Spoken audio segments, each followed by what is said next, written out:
सलीम साहब, आपको क्या लगता है, हमने देखा पिछले मैचेस में जिस तरह की मिस फील्डिंग की गई, आज के मैच में स्पेशली साउथ अफ्रीका के खिलाफ इस तरह की कोई गुंजाइश नहीं होनी चाहिए, क्योंकि अब तक उनकी बैटिंग जो है 399 रन्स का टारगेट स्कोर किया उन्होंने, उससे पहले 428 रन्स बनाए, तो बैटिंग बहुत अच्छी करें। और साथ साथ हमारे बॉलर्स को भी, हारिस रऊफ की बॉलिंग पे स्पेशली कमेंट कीजिएगा कि उनको किस तरह से बेहतरी लानी चाहिए। सबसे पहले बात आपने फील्डिंग की वाकई की फील्डिंग बहुत बड़ा पाकिस्तान का मसला है, और जिस तरह हमने ऑस्ट्रेलिया से मैच में डेविड वार्नर का कैच ड्रॉप किया उसामा ने और उसके बाद उन्होंने सेंचुरी बनाई, पाकिस्तान हार गया। फिर हमने पिछले मैच में देखा कितनी मिस फील्डिंग हो रही थी, ओवर थ्रो हो रहे थे, ये अनएक्सेप्टेबल है, ऐसा नहीं चलता। वनडे हो, T20 हो, कोई भी किसी क्रिकेट हो, उसमें मिस फील्डिंग का या कैच ड्रॉप करने को जवाब ही नहीं है। तो होपफुली आज फील्डिंग अच्छी होगी, क्योंकि साउथ अफ्रीका के खिलाफ अगर आपने इस तरह की गलतियां की तो फिर भूल जाए। रही बात हारिस रऊफ की, तो हारिस रऊफ मैं समझता हूँ कि एक्सपोज हो गए वर्ल्ड कप में, और हम लोग पहले भी ये बातें करते थे और दूसरे लोगों से भी बात होती थी, तो यही डिस्कशन होता था कि हारिस रऊफ 4 ओवर वाले बॉलर हैं T20 के, और 10 ओवर करना उनके लिए, और फिर इतने सारे मैचेस जहाँ 9 मैचेस आपको खेलने हैं, वहाँ मसला है। फिर एक मसला हमारे साथ हुआ कि इंजरी हुई और हमको कुछ 1-2 प्लेयर्स भी हमारे पास दस्तयाब नहीं रहे, नसीम नहीं थे, तो फिर नई बॉल का भी मसला हुआ, नई बॉल भी करवानी पड़ी, कभी कभी उनको पहले भी लेकर आना पड़ा हारिस का। तो ये एक इशू था जो आज मैं देख रहा था एक स्टोरी के, हारिस इतने इफेक्टिव नहीं होते शुरू में, या कुछ एक मखसूस दौरानिया है मैच का जहाँ उनसे गेम कराएं, गेम थोड़ी पुरानी हो तो वो चल पाते हैं, लेकिन वनडे में उनके लिए 10 ओवर तक अपनी फॉर्म बरकरार रखना इतना ईजी नहीं है। फिटनेस भी उनकी अगर आप देखें तो वो थोड़ी मुतासर नजर आ रही है, और ऐसा लग रहा है थोड़ा वेट भी उन्होंने गेन किया है, तो इस वजह से शायद उनकी परफॉर्मेंस जो है मुतासर हो रही है। फिर आपने बैटिंग की बात की थी, तो बैटिंग का ये है कि देखिए कुछ आपको अलग सोचना पड़ता है, ये नहीं कि पेपर पे लिख कर ले आएगा ये ओपन करेगा, ये 1 डाउन आएगा, ये होगा। पास में अगर आप देखें तो पाकिस्तान के लिए शाहिद आफरीदी ने भी ओपनिंग की है, अब्दुल रज़ाक ने भी ओपनिंग की है, और जहां कभी कभी ऐसा होता है कि अजहर महमूद भी आ जाते थे। तो जब आप देखते हैं कि हालात ऐसे चल रहे हैं कि पावर प्ले में हमारी जोड़ी है उसमें शायद तब्दीली करनी चाहिए। यूसुफ साहब क्या कहेंगे, जैसा कि हम बात कर रहे थे कि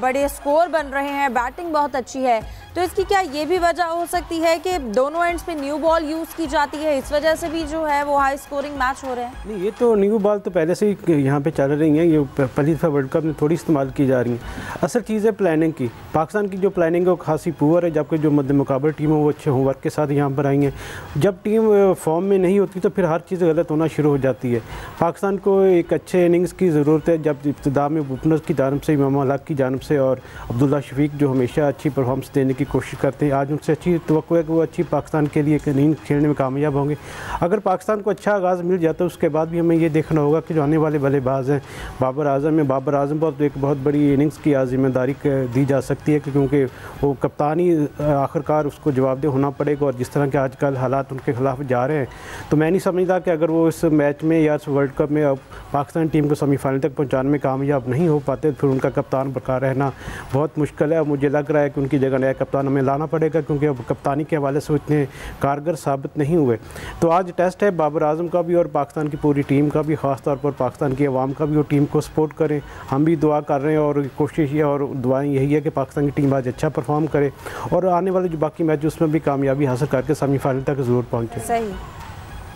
जाहिद साहब, आपसे मैं हारिस रऊफ की ही बॉलिंग पर बात करना चाहूँगी। क्या लगता है वाकई में उनका ये टेम्परामेंट नहीं है ओडीआई का, और इसके साथ साथ क्योंकि जब वो ओवर्स के लिए आते हैं तो शुरू के ओवर्स में ही वो अच्छी खासी मार खा लेते हैं कि जो बैट्समैन हैं वो भी सेट हो जाते हैं और बॉलर्स पर प्रेशर भी आ जाता है। देखें, पाकिस्तान का जो बड़े अरसे से एक बॉलिंग कॉम्बिनेशन था वो शाहीन अफरीदी के साथ नसीम शाह थे,